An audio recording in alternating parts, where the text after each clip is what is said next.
में धुएं का काला गुबार बहुत दूर तक उड़ता हुआ नजर आएगा और इन तस्वीरों को देखकर आप इस विस्फोट की भयावहता का अंदाजा लगा सकते हैं। हालांकि पाकिस्तानी प्रशासन, पाकिस्तान की सेना, पाकिस्तान की खैबर पख्तूनख्वा के रेंजर्स अब इस पूरे इलाके को कॉर्डन ऑफ कर चुके हैं। लेकिन अब यह बहुत महत्वपूर्ण,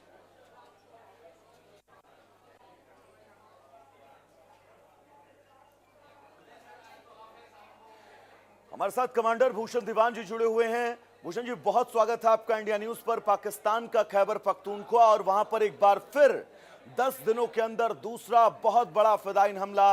यह माना जा सकता है कि फिदाइन हमले पाकिस्तान की संप्रभुता को अब सीधे तौर पर चुनौती दे रहे हैं।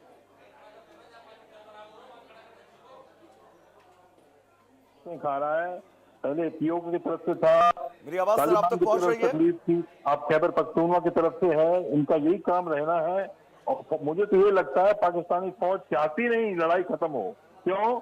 लड़ाई खत्म हुई तो पाकिस्तानी फौज का वजूद खत्म हो जाएगा और मिलिट्री हुक्मरान जो पाकिस्तान में उन्होंने जो आवाम को लूटना है तो वो तो चाहते हैं गड़बड़ी मची रहे, बीच में कोई लोग मर जाए, पाकिस्तानी आवाम मर जाए, फौजी मर जाए, इनको जनरल को कोई चिंता नहीं।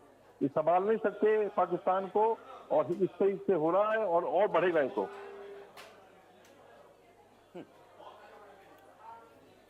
भूषण साहब, एक बहुत महत्वपूर्ण चीज मैं आपसे समझना चाहूंगा।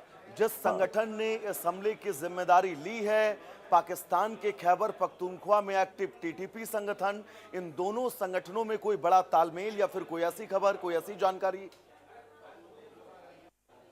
बिल्कुल, ये सब मिलके काम कर रहे हैं। तालिबान जो है ये पख्तून है, टीटीपी जो है पख्तून है, उनको आजादी चाहिए और ये पख्तूनों को भी दबा रहे हैं ये लोग, पाकिस्तानी मिलिट्री हुक्मरान। सबसे ज्यादा बलूचिस्तान को तकलीफ दे रहे हैं, उसके बाद इनको केपीके को तकलीफ दे रहे हैं। तो इनको जवाब मिलने वाला है। पहले कोटा के पास हुआ अटैक हुआ, पुलिस के ऊपर अटैक हुआ, पेशावर के पास अटैक हुआ, ये होते रहेंगे। ये डूबते जहाज की निशानियां हैं। पाकिस्तान जो है एक डूबता जहाज है, ये सब उसकी निशानियां हैं।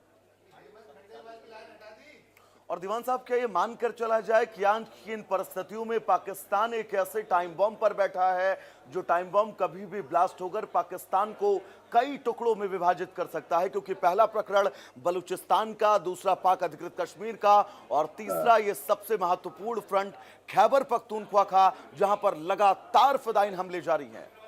बिल्कुल सही कह रहे हैं आप मिश्रा जी, ये तो आग लगी हुई है कई सालों से, ये संभाल नहीं पा रहे और ये बिल्कुल टाइम बॉम्ब पे बैठा है पाकिस्तान। तभी तो इनके सबके जो हुक्मरान हैं, इनके सबके परिवार जो हैं वीजा लेके वो तो कभी भी उड़ने को पाकिस्तान छोड़ के दुबई, यूके, यूएसए जाने को तैयार बैठे हैं। उनके वीजे लगे हुए हैं। ये उसी हालात में जो आप कह रहे हैं वो उसी हालात में चल रहा है पाकिस्तान। तो क्या ये मानकर चला जाए पाकिस्तान के ये हालात कभी नहीं सुधरने वाले हैं? क्योंकि पाकिस्तान के गिने चुने शासन सत्ता में बैठे 10-15 लोगों का ही मैं नाम लूंगा, सिर्फ वो लोग ऐसे हैं जिन्होंने पाकिस्तान की पूरी अर्थव्यवस्था को अपनी मुट्ठी में दबा कर रखा है और वहां की आम आवाम के हाथ में सिर्फ और सिर्फ कटोरा थमा दिया है। और यही वजह है कि पाकिस्तान के अंदर खाने भीतरघात की तस्वीरें लगातार बढ़ती जा रही हैं। बिल्कुल सही कह रहे हैं आप। मैं बार बार ये सोचता हूँ, आप देखिए चीन भी डिक्टेटरशिप है।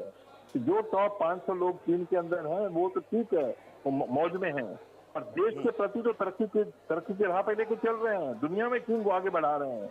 यहाँ तो खुद का जेब भरने को और देश जाए भाड़ में, उनको देश के प्रति प्यार नहीं। चीन के जो लीडर टॉप में है वो तो विदेश नहीं जाएंगे। ये तो सारे विदेशों में बाजवा साहब बंगले बैठे, सियाटल में, दुबई में, यूके में। ये इनकी मानसिकता है कि लूट के भाग के चले जाओ, पाकिस्तान जो है डूबता है, डूबने दो। बड़ा अफसोस होता है कि जर्नलिस्ट भी आते हैं पाकिस्तान के टीवी पे चैनल पे हमारे साथ, वो डिफेंड करते हैं इस चीज को, नहीं बढ़िया कर रहा है, मिलिट्री में बचा रही है। जब डेमोक्रेसी नहीं होगी, जब मिलिट्री की हुकूमत होगी और खाली चोरी करने का काम होगा, मिलिट्री कैसी बिजनेस चलाती है, टॉयलेट पेपर बनाते हैं। और भूषण साहब, बिल्कुल समझना होगा इन हालातों के बीच पाकिस्तान के अंदर इस वक्त जो परिस्थितियां हैं, वो परिस्थितियां ये मानकर चला जाए कि आने वाले कल